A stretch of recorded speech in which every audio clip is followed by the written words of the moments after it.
You've worked hard to raise these rabbits, and today is the day that we turn them into meat for your family. Hi everybody, thanks so much for stopping by the homestead. My name is Sarah from Living Traditions Homestead. Up until now, you have not seen or heard from my husband Kevin within this entire rabbit series. When it comes to rabbits, for the most part, I take care of them, I raise them, but when it comes to processing them, Kevin takes over. So today I'm bringing him in. We're processing rabbits today. I've had a great time teaching you all about raising rabbits. I can't believe how many people that this series has reached and how many it has helped. I'm so glad for that. But today, insert Kevin to take over for me on this part of the journey. And he's going to teach you how we process our rabbits, the equipment that we use, and some tips and tricks and things. So I'm going to be turning it over to him. Now, I just want to let you know that on our homestead, we process rabbits around 11 or 12 weeks, but we're looking for the 5-pound mark, the 5-pound live weight, because we're looking for about a 2.5 pound rabbit after processing, and so that's what we're looking for. We have brought out a small litter of ours today, and we're going to bring you in on that process and teach you what to do to bring these rabbits into the house and provide meat to your family. On our homestead, we normally process 1 to 2 litters every week. So we have a lot of experience not only raising them, but processing them and getting them ready for the freezer. So I'm going to show you the equipment that we use, but you know, it's like anything that you do. There's 1,000 different ways to skin a cat, as they say. In this case, probably skin a rabbit. This is the method that I like. I've tried a lot of them over the years. I've tried a lot of different ways to dispatch them. I've tried a lot of different ways to skin them, and these are the methods that I've stayed with now for the last several years because they work the best for us. If you find that there is another method that works well for you, by all means go ahead and do that, but this is what works for us. So let's head on over to the barn, and we're going to show you first of all the equipment that is needed to do this. So the first thing that you're going to need is a way to actually kill or dispatch the rabbits. I've tried a lot of different ways, but this is the method that I like the best because it's the quickest, the most humane, and I never ever have any trouble with it as far as them being killed instantly. So what I use is what's called a kill board. Basically what this is a heavy piece of wood. I like to use plywood because it's nice and sturdy. This is 3/4 inch plywood, and it just has a V cut into the wood. And you want to make sure that it's attached to something very, very sturdy because you're going to put a lot of pressure on it. So I have it attached here to one of the beams on our barn along with some heavy braces so I can really pull and make sure that this thing is really, really sturdy. Now what you're going to do is when you get ready to dispatch your rabbit is you're gonna hold the rabbit and you're gonna slide the rabbit so that the head is up here above the kill board and the body is hanging down here below the kill board, and you're gonna slide it in and then you're gonna pull on the back legs, and that's going to instantly sever the head from the spinal cord and the rabbit will be dead. At that point the rabbit is instantly dead, and you can move on to the next step. Like I said, we've used a lot of different ways over the years, but the reason that we settled on this way is because we have found that is by far the most humane way to dispatch a rabbit. It's very, very quick. They have no idea what's going on. You just carry them over. Once you get good at it, it's a very smooth process to put them in and just kill them, and that they will just instantly be dead. They have no idea what's happened, and it's a very, very low stress situation for you and for the rabbit. So the next piece of equipment that we use is just an outdoor sink. It's a sink that we can sterilize and make nice and clean so that when we process rabbits, everything is kept nice and clean. It drains in a hose away from where we're working, and that way everything stays nice and dry. The next thing that you're going to need is a place to hang your rabbits after you've dispatched them. I just have this that I bought at, I believe, Walmart. I think it was actually for hanging deer, but it works really, really well. And then some pieces of string here to put their feet in. I also put a tarp up against our barn here. The tarp allows me to be able to spray it down with bleach water when we're done, clean it up real nice, and keep it for the next time that we use it. And then we just have a storage tote that we use to collect the blood and all of the guts and everything when we're processing them, and then we take them out into the woods to compost out there. So I'm going to grab one of the rabbits. We are not going to show the actual dispatching of the rabbit on this video. I explained to you how you do it, so I'm not going to show that, but I will show you once the rabbit is dispatched and hanging over here by the barn. Okay, so I've dispatched a rabbit. Now, a couple things I wanted to tell you that I didn't cover before is that when you put them in the kill board, you want to pull down on their legs so that their head gets severed from their spinal cord. That's what actually dispatches them. But as soon as you do that, you then want to get them upside down so they start to bleed out. You then want to get them over to your hangers here as quickly as you can and get their head cut off. It'll be an easy process to cut off their head because it's just skin at that point that you're cutting through. And then you want to let all of the blood drain out of them.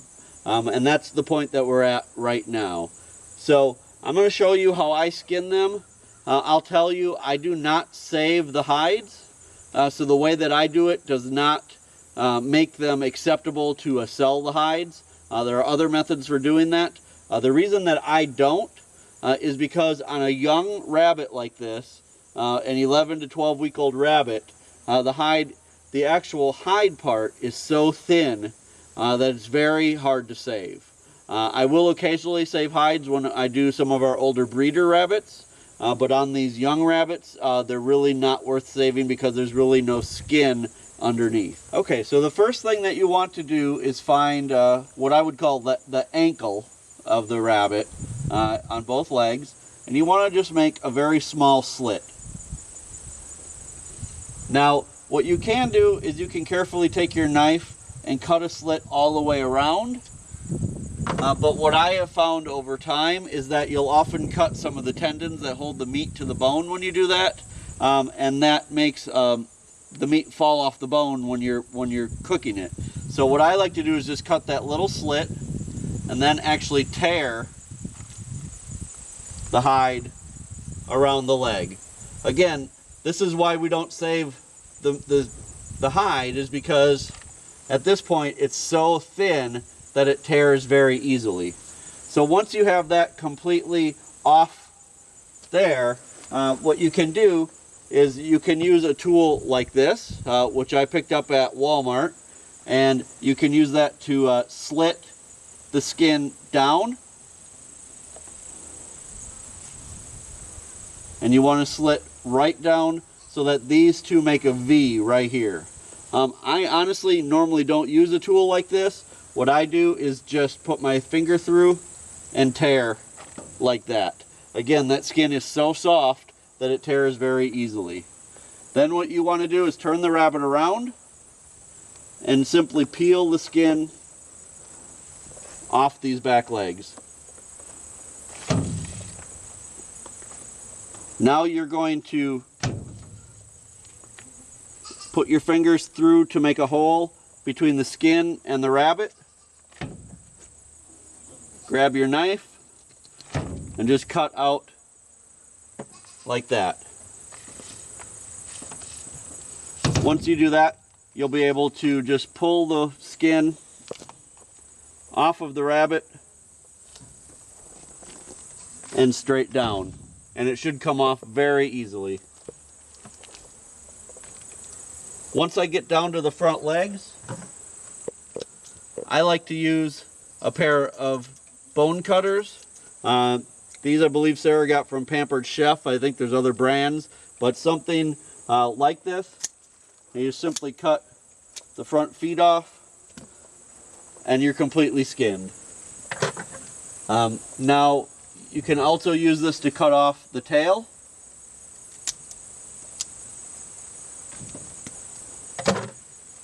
And now you're ready to start gutting the rabbit. You'll see that there's a natural line that goes straight down the middle of the rabbit.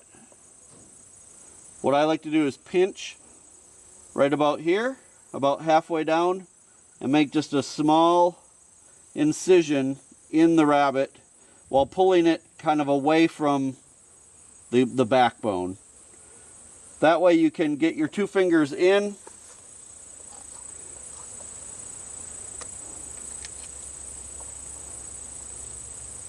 and be able to slice that belly meat open without hitting anything inside the rabbit.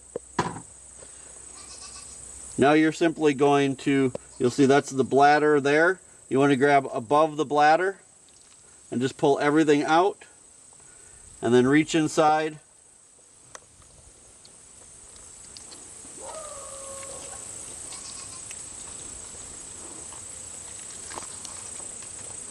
and all of the guts come out of the rabbit in one piece.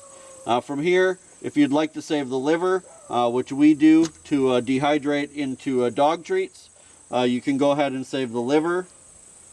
There is the gallbladder on the liver. All you have to do is find the skinny end of the gallbladder, pinch it, and just pull it right off of the liver. And now you have a nice clean liver that you can keep for your dog treats. You can also keep the 2 kidneys. I'm not going to keep those today, but we often do keep those to grind up into dog treats. And then here you'll find this thin layer of skin inside the rabbit. That is the diaphragm. And that will just pull out.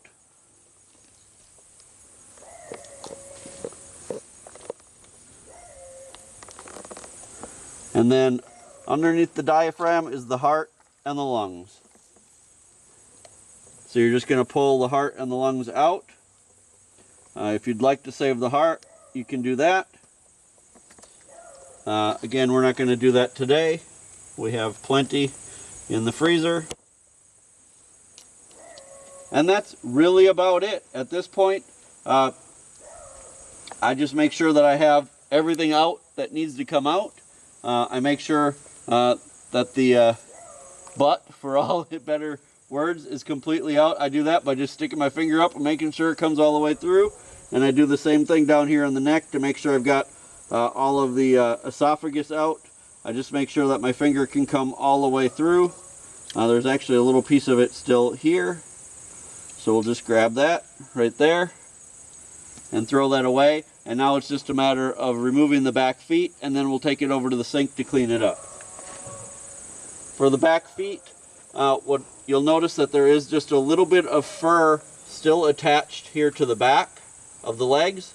I just grab the fur and cut with my knife to get that above the ankle joint.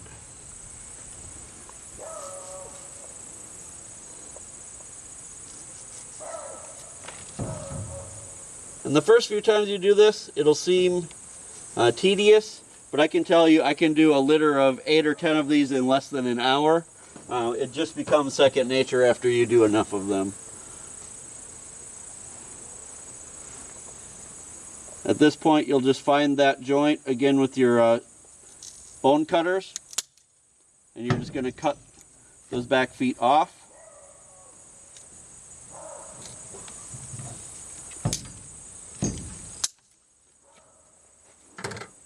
And there you go. There's your finished rabbit. We just take it over to the sink and clean it up. All right, so I've got it all cleaned up off the sink. You'll see nice and clean inside. Now we're just going to take this and put it in the refrigerator and leave it overnight. Sarah's going to explain to you what you do from here on out, and I'm going to keep going. I've got more rabbits to process. That's what we do on our homestead. So like Kevin said, when the process is finished, he'll bring the meat inside the house and we'll put it in those big roaster pans and we'll put it in the refrigerator for at least 24 hours. Now let me tell you guys that one of the best keys to having great tasting and very tender, rabbit meat is to let that meat rest for at least 24 hours. I would say 1 day to even 3 days. Let that meat rest in refrigeration before you put that in the freezer, or even before you eat it. It will be nice and juicy and moist. It will be just perfect for you. Now, when that time is up, the next step is, number 1, to either eat it, or number 2, to freeze it. And in our house, on our homestead, we freeze them in, they're called Texas poultry shrink bags, where you can put them in there, tie them up, and you dip them down in some hot water, and it shrinks the plastic all up to them. It's really nice, heavy-duty plastic, and that's what we do on our homestead. Some other options are for you to freeze them in freezer bags, or to wrap them in butcher paper and put them in your freezer. You can get them to last really great in your freezer for 6 months to up to a year, maybe longer if you're lucky. So that is our process for turning all of your hard work that you've worked on for many months into meat for your family.